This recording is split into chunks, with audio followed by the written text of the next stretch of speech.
Welcome to the Investor's Playbook, your voice in Scottsdale and Paradise Valley luxury real estate. Whether you're a seasoned investor or new to the game, consider this your edge. And now, your host, Frank DiMaggio. It's time! Thanks for tuning into this episode of the Investor's Playbook. Today we have two special guests with us. We've got Kevin and Eric from Vault Capital.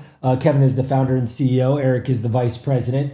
And for anybody that's been in this space or has driven around Scottsdale and Paradise Valley, you've seen Vault Capital signs everywhere. You guys have literally exploded on the scene. So why don't you give us a little bit of background of kind of how Vault Capital came to be and how you've had so much success so quickly? Yeah, I appreciate it. Frank, thanks for having us. I know me and Eric have been looking forward to this, so thanks for having us. It's right up our alley, Investor Playbook. So for Vault, I started this company a little over 2.5 years ago. My background was professional golf. That's what I did for a living. Played for 10 years professionally on tour. Played the U.S. Open in 15. I always say I beat Tiger Woods in the 2015 U.S. Open, so I can go 6 feet under saying that. But when I was playing, I met a good friend of mine, a guy named Mark Reynolds. I always call him the kind of king of hard money. And he said, Kevin, when you're done playing golf, if you ever are, please give me a call because you'll kill it in private lending. And I'd love to teach you and mentor you. So the day that I was done, he was the first person I called. Went and worked for him for a bit and then got hired with another buddy of mine, a mentor, Sean Miller, for his company, Arch West. Kind of learned the ins and outs. I need to learn how to process a loan, how to originate, how to underwrite, how to manage a loan, how to do construction management, the whole bit. And then as soon as I was kind of at the point where I understood the whole picture of what was going on, is when I started working on Vault. And then we opened the doors in April 1st of 2023. Excuse me, time's flying. It's 25. Yes, 25. So April 1st, 2023. And then kind of right off the bat, my whole thing was something to stand out was through customer service. And I feel like in today's world, we've kind of lost that. And for me, it was taking care of things for borrowers that they thought that might be their responsibility and taking it upon us and really being somebody there that, that's solving problems behind the scenes that the borrower doesn't even know about. And the ease of transaction of that, I think is what helped accelerate our growth. And, a lot of word of mouth. If you perform for somebody, I always say somebody when they bring a loan to me, they're like, oh, let's go to dinner or whatever. I'm like, let me perform for you first and then let me buy you dinner after, right? So, as we got going, our loan amounts, I think, were in the, 800,000 range our first 6 months or so. And we've kind of not on purpose, not really sought it, but we've just become really good at it. Some of that luxury and real estate. And we just passed our 300 million in loans, right? Total? Yep. 300 million. And it's been awesome. We really enjoy working with people. We feel like a servant to them in the greatest way possible. And look forward to building it further. Yeah, so tell us a little bit about how you got involved and kind of what your role is. This is a good story. Yeah, so I am a career salesman. I started off in technology sales. I did medical device sales, you name it. I've always had an affinity for real estate. I have some rental property. So I knew at some point I wanted to get into the real estate game. So at a random golf putting competition, I'm not a professional golfer, by the way. Okay. My history is not as fun as Kevin's. We were playing for some good money and got into a playoff against Kevin. I didn't know who he was at the time, and I didn't know you either. He didn't know me either. Made a long putt, won the money. He comes up to me and goes, "Hey, where'd you play your golf at?" I go, "I didn't. I was a high school basketball player, and I sell medical devices." And so from there, we formed a really good, strong relationship. And as your viewers will see throughout this podcast, Kevin, like his passion it's so loud, and what he does and what he does for his clients, it's hard from day one. You just want to be a part of it. So it's really how we got started. That's great. One of the things, just to kind of go back to what you talked about, you said, not really on purpose, you've kind of now really elevated to being really the dominant player in the luxury space. And obviously that's how I've become familiar with you, because that's really the only space I play in. Yeah. It's funny how many times you get into business, people get into business and they think, this is going to be my path. and then all of a sudden at some point you've got a little bit of an opportunity, and then that starts to become actually what your core business becomes. So talk to us a little bit about kind of how that evolution has come, and what's the difference in maybe underwriting a deal at 800,000 compared to like maybe 8 million. Well, it's just as simple as this. Like, if you have the average lender out there that does single family fix and flip and ground up, they probably want to balance sheet their notes anywhere between $5 to $800,000. That's probably their average loan size, right? So when you get up to these $3+ million, $5, $6, $7, $8 million loans, let's say if your average loan size is $500,000 and now you're doing a $5 million loan, you don't have a different diversified portfolio over those properties as the lender. So you're basically doing 10 loans and putting it in one property. So the importance of that underwrite is pretty substantial. Of course. And for me, like, my mentor used to say, like, don't chase the shiny object, which at first was, somebody brought me a $5-6 million loan. I didn't know how to do it. I didn't know where to find the capital to do it. And he always called it a shiny object. And then once I kind of started doing a few and I sourced the capital that was willing to take my underwrite and take these notes, it really became something that Mark even called me. He goes, Kevin, remember when I used to say the shiny object? I'm like, yeah. And he's like, this isn't the shiny object anymore. He goes, you've nailed down doing something that not a whole lot of people are willing to embark on. And it's because this is the sophistication of the borrowers like yourself, Frank. They're fine-tuned and they have their shit together. Can I cuss? I'm gonna cuss. They got their shit together.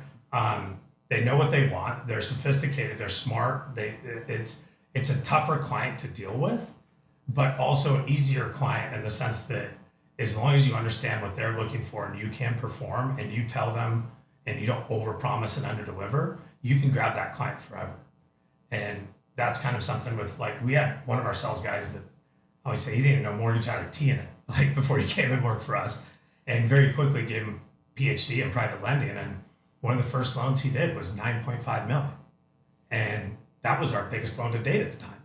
And two things I said when he did that, I said, we were walking outside when we closed outside the office that day. I said, you proved me right on two things. One, I was right about you and moving you out here to Charlotte and teaching you this because you can do it.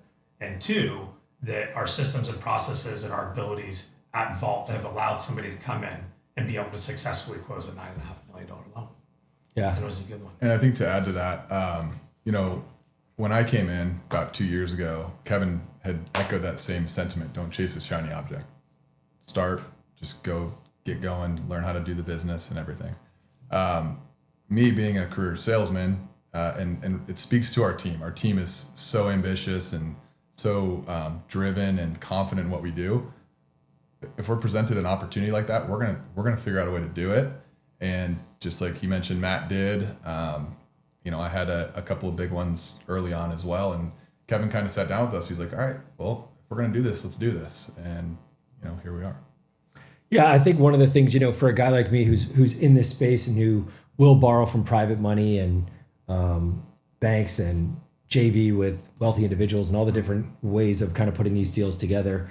Some of our viewers are not as sophisticated, and they may have the capital and they may have the interest in getting into the game, but they just haven't done it yet. And I think some of those are definitely our viewers on the podcast. So one of the things that I want you guys to kind of talk about is, they're going to have existing relationships with these major banks, where they've got all their capital, where they're doing maybe their personal home mortgage and things like that. And they're thinking to themselves, okay, I might get into this space. Let me go talk to Wells Fargo. Let me go talk to, my bank, who I've worked with for 25 years. And then some of them obviously are going to get a rude awakening as to what that process is like when you get into the investment space. Yeah. So speak to them a little bit. Talk about why that's a difficult process and why so many people are kind of using private lending instead of kind of the traditional banks.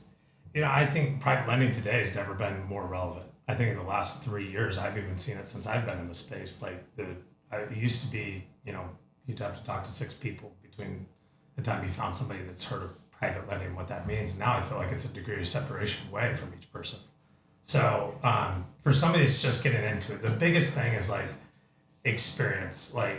If you can partner with somebody, I highly recommend find a mentor, find somebody, JV, whatever, that you can attach yourself to that wants to be a part of the project, that has done something from acquisition, rehab, build to exit, sell for profit. As soon as you get one under your belt, now you're kind of in the leverage position.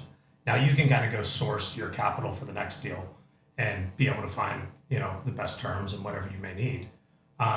But for banks, I mean, you're looking at just, if you're looking for a second mortgage, and Frank knows this very well, like you're going to get a colonoscopy from a bank on a second mortgage, even if you have the TTI, even if you have the assets and even if you have the cash in the bank. Even if you have the cash in the bank, they really don't care. For us, we're like, oh, you got $5 million in the bank? What do you want to do for a loan? Like, we got you.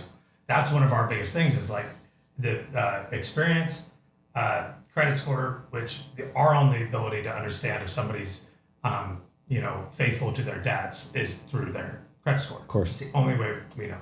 And then if somebody has money in the bank, it's like, that's kind of the trifecta for us. Experience, money in the bank, credit score, we're going to do business together. Outside of bad MSAs that we don't want to do loans in.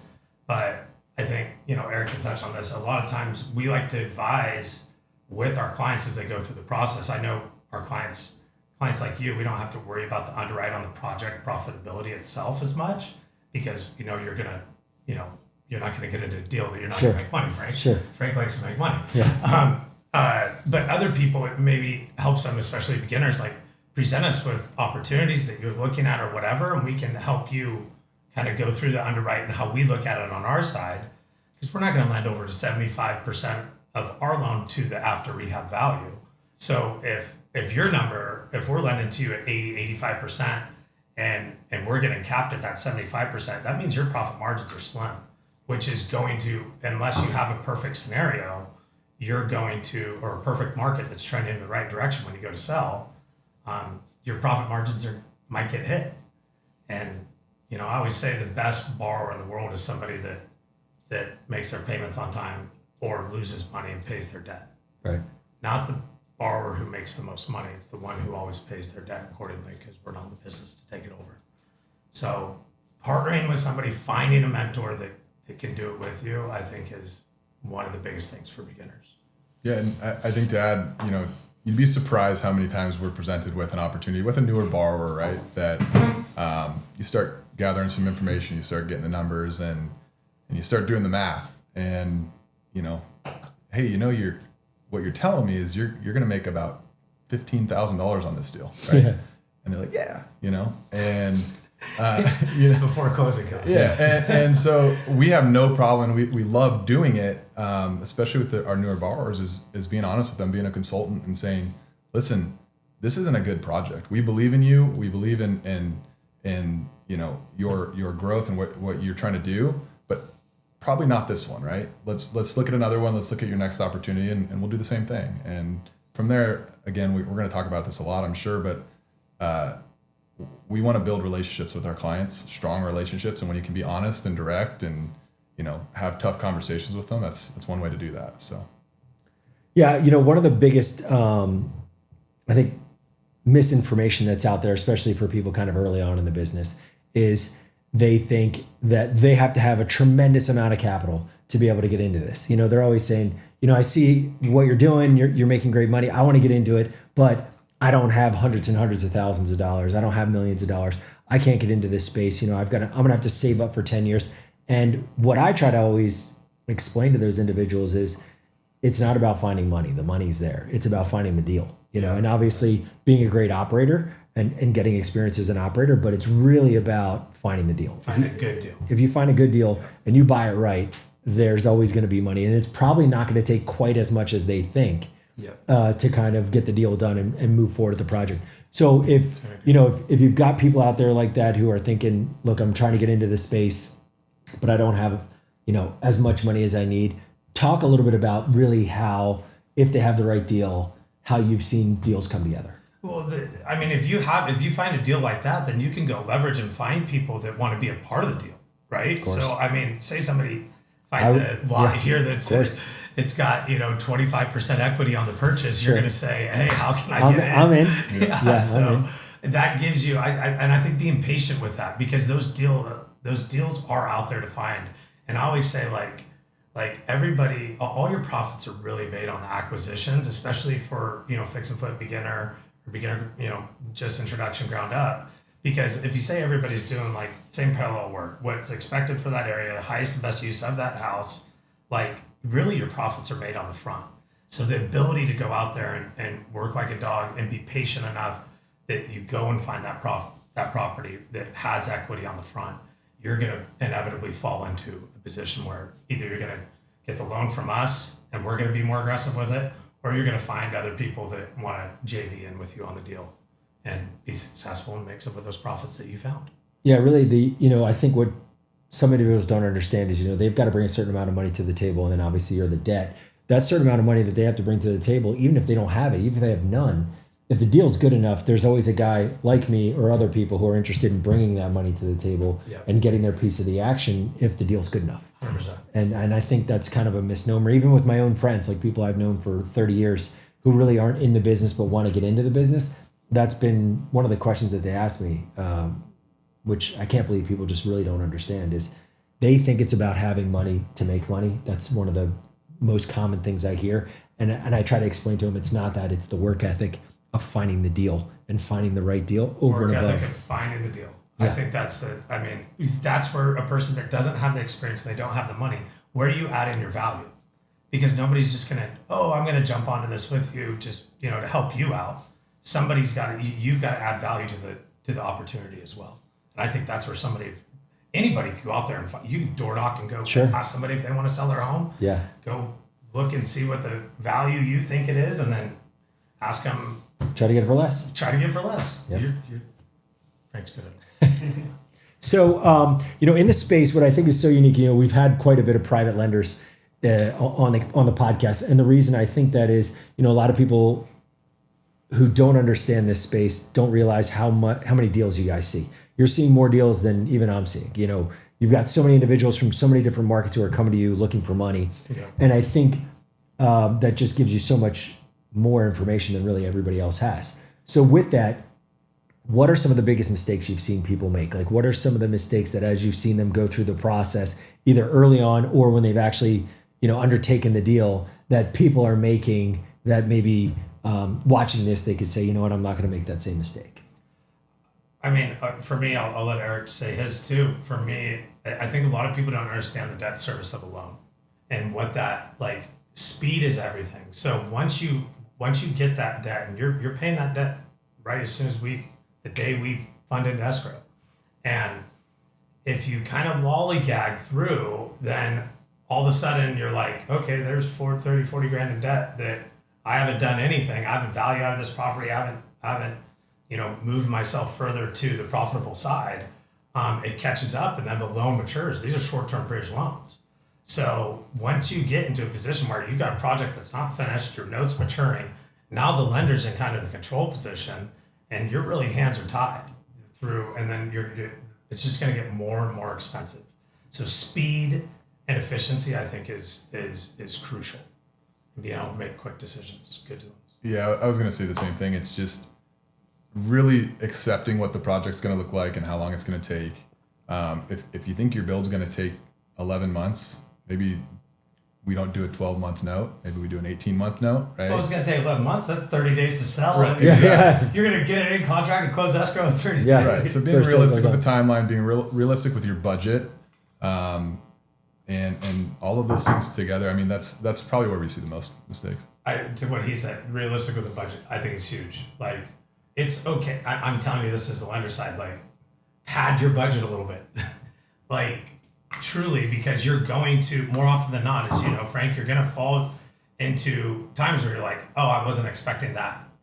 That's another expense. And we can move the budget line items around as long as we're staying under that same dollar amount, which now we've started doing because we are trying to help our clients. We do anywhere from 5 to 8% contingency, no matter what, on all of our deals, even if our borrower's not asking for it, because we want them to be successful throughout the project. And they need that little contingency, and they can draw from it. But even pad to other line items as well. I mean, what the tariffs and stuff, how much did it cost of material? 3 to 5%, maybe. Yeah. People weren't accounting for that. Sure. So. Or inflation, or any of the other stuff they didn't account for. Yeah. Early on in my career, I used to think that when I was underwriting my own deals, that I was like, okay, I'll buy it for this. I'm going to fix it up for this and I'll sell it for this. And I thought that I was convincing lenders, JV partners, just anybody that I was getting involved with, that if I had my budget super duper duper tight, and if I had my timeline super duper tight, that they would look at me as a good operator. And what I've realized now, having done 50 plus deals, is the most sophisticated operators, the ones where you can do the big deals, are the ones that are coming to them because they already know. They've already been doing this. Anybody that you're dealing with, there's somebody somewhere along the way who's been doing this for 20, 30, 40 years, right? Yeah. And they know that your budget's too tight, that you need to pad it a little bit more. They know that your contingency is not there. They know that you haven't taken into account certain inflationary things that could happen in the marketplace or just unknowns. They know that your timeline's too tight. They know that, you're saying you're going to flip this thing in 6 months. It's probably more like 9 plus 3 to sell. And, you're thinking it's going to help you get the deal. And ironically, it's most likely showing your inexperience when you're trying to be that tight. And that's just a great point. Yeah, it's just one of the things that just in my own in my own evolution in this business, I've realized the more that I go to whomever that person is that's going to put capital into the deal, no matter how they're doing it, show them the real numbers, show them the real timelines, and show them the real exits. And your likelihood of getting the deal probably goes way up, even though it shows a smaller profit at the end. It shows something that's more of a realistic profit. Couldn't agree more. And I think it shows professionalism as well, like really doing your due diligence on the front, so that when you are presenting to capital, you're not just looking like somebody who's just doing it for the first time. Yeah. How can you make yourself, somebody that hasn't done it yet, but you're showing to the capital that you're somebody that can finish this project if you've done 3 or 4 before. Because you're showing, like, doing loans with Frank is great. Like, we asked Frank for something. I mean, he's got Bonnie, he's got his whole team, everything. So we ask for something, we get it. And he understands that he's kind of showcasing to us, like, why he's somebody that we need to lend to, and lend to him at aggressive, good terms that he deserves. And don't expect money's not free. Right. I kind of always say, a lot of people are like, why do I need to give you that? What, you're asking for $2 million. Right. And we don't ask for much. I mean, we just ask for 2 months bank statements, picture ID, short application, and your experience portfolio, essentially. And then the entity docs that follow with that. Outside of that, we're not asking for a lot. So I always say brag, like, for people. And there's a million ways to show experience for beginners. If you guys have been in real estate, like, if you've been a GC before, but you've been billed for hire, all that stuff we can take into account if you kind of showcase it to us and let us work it for you.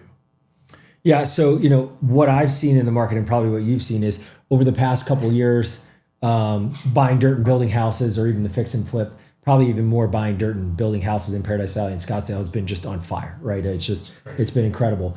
The people don't come to listen to the podcast to hear about the past. They already know about the past, right? They already know. They already saw what the market did. So I guess the big question that I have for both of you is, what have you seen short term over the past, let's say, 90 days, and what do you see for the next, 6 to 12 months, just based on deal flow, people coming to you, just in your experience, what you're seeing?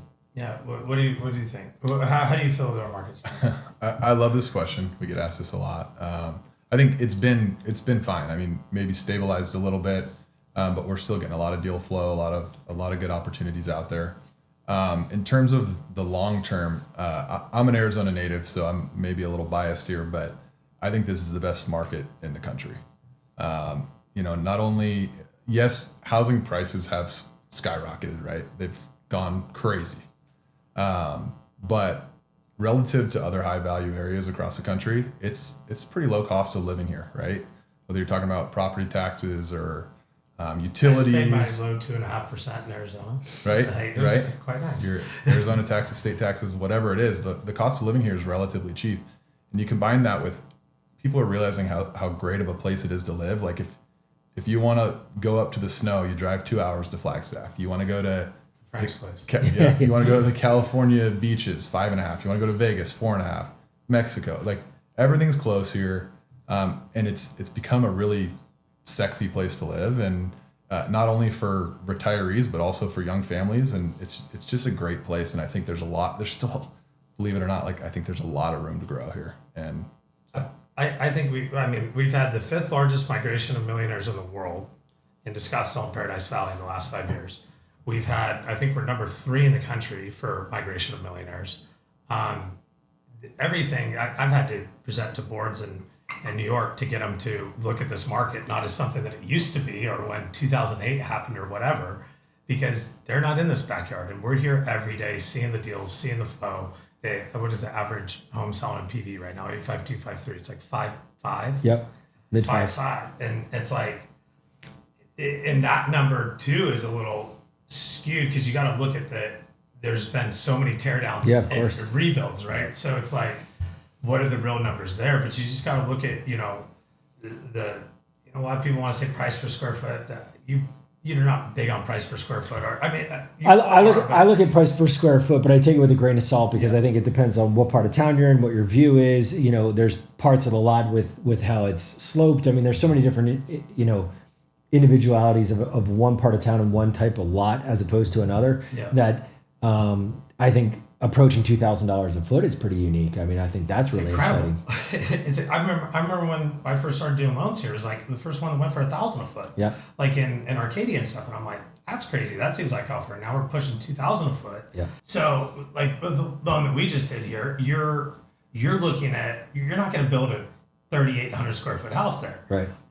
You're going to do something that's highest and best use of that lot, of the view, of the property, of the neighbors, of everything, and the comps that sell for you to get the best exit price on it, essentially. And I think that's what everybody, we do loans for people at 85260, the Cactus Corridor, right by where I live, not far from here. And people are trying to break records in there. And it's like, breaking records isn't, let somebody else kind of do it, in a way. And then let that be your comp for when you get in there and want to do something maybe just under that record that was broken. I just like you guys get the question all the time. And the way that I've been answering it recently is, I think when you're looking at a market and you're looking at it over, let's say, a 5, 10, or 15-year period, when you've got, for whatever reason, the big spikes up or the big spikes down. I mean, we had a big spike after COVID. We had a spike down for a short period of time when COVID hit. I mean, there was a period of time where I had investor buddies who were just dumping stuff. They thought like, okay, this is '08 again. I'm pretty much just going to take whatever I can get for a period of a few weeks. And things started really coming down in price. I had 2 deals in escrow and I backed out of both of them because I thought, this is it. This is where it's going to really crater down. But I think over the past couple of years, we've had, as you've talked about, really good growth, really big growth. I don't look at that as kind of the norm. I think the market that we're in right now is kind of a normal market. Like I'm seeing, which is a good market. Traditional transactions. I'm not seeing stuff go for way over. I'm not seeing stuff just get absolutely dumped. It's just kind of deal by deal, just like a normal market that we would see at any other time in Arizona. But in the end, if you're an investor, you really should be looking at this. Great investors are always looking over the horizon. They're always looking long term. And if you're looking at the long term investability of Arizona in particular, I'm exactly in line with you, where we've always had the Midwest, we've always had Canada that kind of move here. Now we're getting California, Seattle, and Portland, which we didn't really get 15, 20 years ago, moving here, the quality of life, the taxes, all the different things as to why people would move here. And between the existing market that we had in this new market that kind of is moving here, I think that's what's really driving the price up. And I think a lot of them that are moving here specifically for tax reasons are the more affluent. So those lots in Paradise Valley, those premium lots in Paradise Valley are continuing to increase. And the houses that you put on them are continuing to increase because we weren't prepared to build those types of properties even 5 years ago. It really, we weren't having people come in, and now you're seeing buyers. As an agent, I'm seeing buyers who are coming in and saying, look, don't worry so much about the price. I just want to check these boxes for me, and we'll worry about the price after that. So I guess one of the other things that people want to know is, they want to know about people's mistakes, but they also want to know about, success. People want to avoid pitfalls, but they want success. And obviously, you guys are really seeing the numbers more than anyone. I mean, you're getting to see what they're buying things for and really where they're exiting out at. So currently in the marketplace, where are you seeing the big returns? Are you seeing it a little bit more on the fix and flip, or are you seeing it more on the new build stuff? Definitely new build. We we didn't even start focusing into ground up construction until about 2 years ago.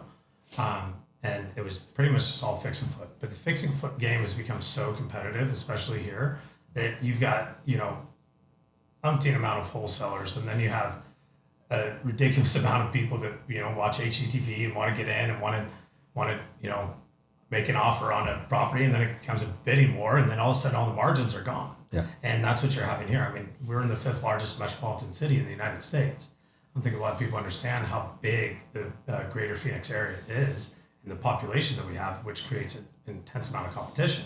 When you get into ground up, it's riskier for the investor yourselves, and therefore you have less competition.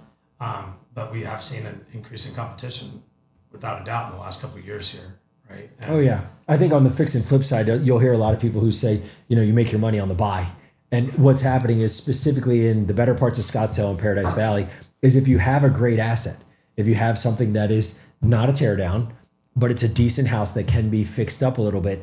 A lot of those homeowners are on good mortgages if they're on one. Yep. And if they're not on one, what really is their incentive to sell? They're willing to hang out for the bigger numbers. They've got more buyers. They've got more people who want to fix and flip. So when you're buying it at that higher valuation, and then the construction costs are going up, and you've got your carry, now all of a sudden the margins are so thin that you're just, when you run the numbers, as they say, it doesn't pencil. And a lot of the Paradise Valley fix and flips right now are just not penciling. And I think that's almost forcing more people to have to, if you want to be a real estate investor, it's kind of forcing them into the new build space. Yeah. And I think a lot of people, unless you've got a lot of experience, it's tough to build in Paradise Valley, buy a lot for 3, build it for X, sell it for Y. That's a big commitment over a long period of time. It needs a sophisticated team. It needs people with a lot of experience. So these younger, smaller companies just... Good luck finding a GC right now Sure. with everybody that's because Sure. they're all getting hired out to Yeah. build for these other sophisticated, good borrowers, investors, builders. Yeah. It's just definitely what Great points. Yeah, it's definitely what I'm seeing. I'm seeing the fix and flip side is, was something that we were really active in probably 5 years ago. And now it's just really shrunk down. It's more doing it for the homeowner. They love their asset, and they're thinking to themselves, a new build in Paradise Valley is somewhere between 10 and 20 million. I'm into my house for 2 million, and I can only get, call it 4.5 million for my house. Why don't I just put $1.5 million into my own property and move right back in? And I'm at a low price point. I've got almost a new house. And I think that also is hurting our market because they're not selling. They're just staying. They'll go to a rental and then they'll come back. Yeah. Absolutely. By the way, Paradise Valley, back to Habu, it doesn't make sense to fix and flip. So I don't want to make it sound like we're not doing fix and flip business, because we're doing a lot of that. Yeah. Just in the Paradise Valley market, it's not happening. So, we partner with very experienced borrowers who have taken projects from start to finish, made profits. And so they're out there grinding and finding those. It's very competitive, very difficult to do, but in Phoenix and Scottsdale, they're finding those deals and bringing them to us, and we're happy to do them. But to Kevin's point, it's gotten very saturated and harder to find those deals. Just like Airbnb's got saturated. Yeah.